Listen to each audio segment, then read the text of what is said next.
देशाची प्रगती ही गावखेड्यापासूनच होते. गाव जर समृद्ध झाले तर शहराकडे जो लोंढा वाढलेला आहे तो कमी नक्कीच होईल.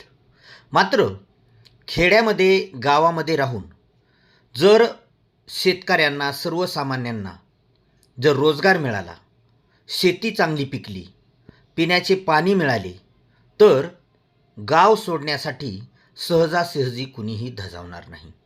मात्र यासाठी गावामध्ये ज्याला प्रमुख केलेले असते, जो मुखिया म्हणून ज्याच्याकडे पाहिलं जातं, अशा काही लोकांनी गाव समृद्ध होण्यासाठी मोठ्या प्रमाणावर प्रयत्न करणं गरजेचं असतं.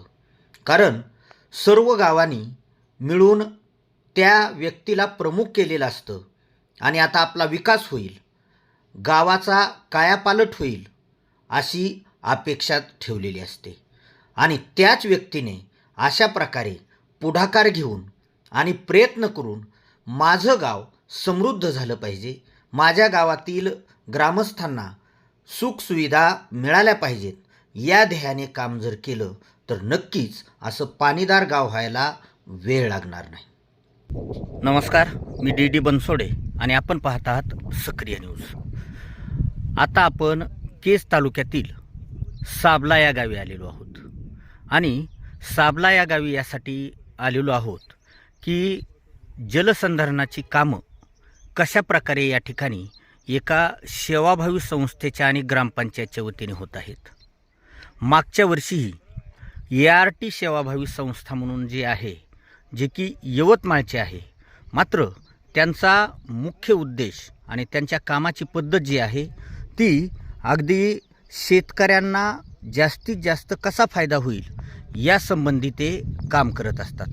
मागच्या वर्षीही गावाच्या बाजूने जाणारी जी नदी आहे त्या नदीचं खोलीकरण आणि रुंदीकरण जवळपास 2500 मीटरपर्यंत त्यांनी केलेलं आहे आणि त्याचा यावर्षी वर्षभर फायदा शेतकऱ्यांना आणि गावकऱ्यांना दिसून आलेला आहे. आणि आता हा जो आपण पाहतोय हा एक छोटासा ओढा. खरं तर हा ओढा अगोदर खूप उथळ अशा प्रकारचा होता, मात्र ART सेवाभावी संस्थेच्या वतीने या ठिकाणीही या जलसंधारणाचं काम सुरू आहे. या ओढ्यामध्ये जे काही आजूबाजूच्या शेतामधलं पाणी किंवा वरील भागातलं जे पाणी या ओढ्यामध्ये येत होतं ते सरळ हा ओढा उथळ असल्यामुळे नदीला जाऊन मिळायचं आणि कसल्याही प्रकारचा त्याचा फायदा शेतकरी आणि गावकऱ्यांना होत नव्हता. मात्र ART संस्थेने हा प्रकल्प हाती घेतलेला आहे आणि या ओढ्यावर आपण पाहू शकता की अतिशय खोल अशा प्रकारचं खोदलेलं आहे. आणि आता खोदल्यानंतर या ठिकाणी काही ठिकाणी खड्डेही केलेले आहेत. त्या खड्ड्यामध्ये या खड्ड्यांचा फायदा एवढाच होणार आहे की या खड्ड्यामध्ये आता पाणी साठून राहणार आहे आणि पाणी साठल्यामुळं जे काही आजूबाजूला जलस्रोत आहेत, मग विहीर असेल किंवा बोर असेल, त्या बोरलाही पाणी पातळी त्याची वाढणार आहे. आणि एवढंच नव्हे तर आता हे एवढं खोदलंय आणि एवढ्यावरच त्यांचं काम थांबलेलं नाही, तर आपण पाहू शकता इथं जे खोल खोदलेलं आहे त्या ठिकाणी त्या ART संस्थेच्या वतीने काही अंतरावर 30 फूट अगदी बोर घेतल्यासारखं ते खाली म्हणजे खोदतायत, बोर घेत आहेत.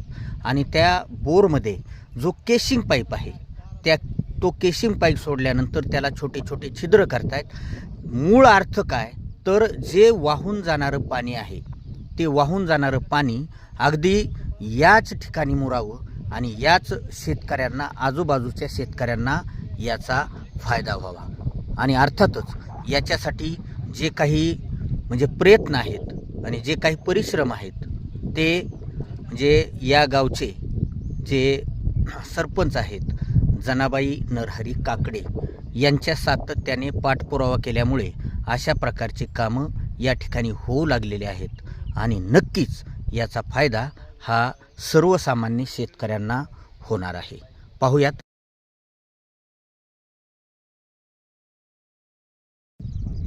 मी शेतकरी श्री रामराजे तुकाराम शिंदे. गेल्या वर्षी गावाच्या पूर्वेकडून जे कामं केलेत, नदीचे खोलीकरण त्याचा परिणाम ह्या सीझनला आम्हाला भरपूर झाला. म्हणजे विहिरीली पाणी वाढले, बोरली वाढले आणि आता हे भविष्यात राहिलेली जी कामं केलेत ह्या कामाचा फायदा त्याच पद्धतीनं 100% होणार आहे. ह्याच्याबद्दल ही राहिलेली कामं केलेत. गावामध्ये कुठल्या कुठल्या भागात चालेत कामं? गावाच्या पूर्वेकडून दक्षिण उत्तर एक झाले, पुन्हा इकडून दक्षिण एकूण एक झालं, पूर्व पश्चिम आणि गावाच्या पूर्वेकडून बी झाले. शेतकऱ्याकडून या कामासाठी काही मोबदला वगैरे काही घेतात का ते कंपनी संस्थेवाले? नाही. म्हणजे पाणी वाढलं एकंदरीत. हो. मागच्या वर्षी जे कामं झाली होती हो, त्याचा किती शेतकऱ्यांना फायदा झाला? त्याचा जवळपास 25-30% शेतकरी इथं झाला. मी नराई शहाजी काकडे, मुक्काम साबला, तालुका केज. ह्या कामासाठी PRT संस्थेला विनंती केली आणि त्यांनी गेल्या वर्षी जवळपास 2000 मीटर नदीचं पुलीकरण रुंदीकरण करण्याचं काम केलं. नंतर ते गाव घेत नव्हते, पण नंतरही त्यांना विनंती केली आणि त्यांनी नंतरही गाव घेतलं.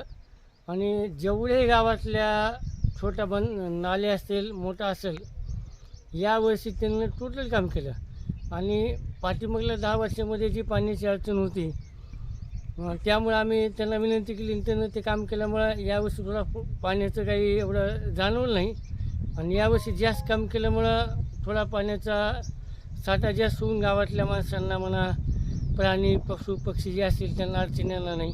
आणि त्या संस्थेला 1 रुपया ते घेत नाहीत आणि स्वतःहून ते हे काम करून देतात.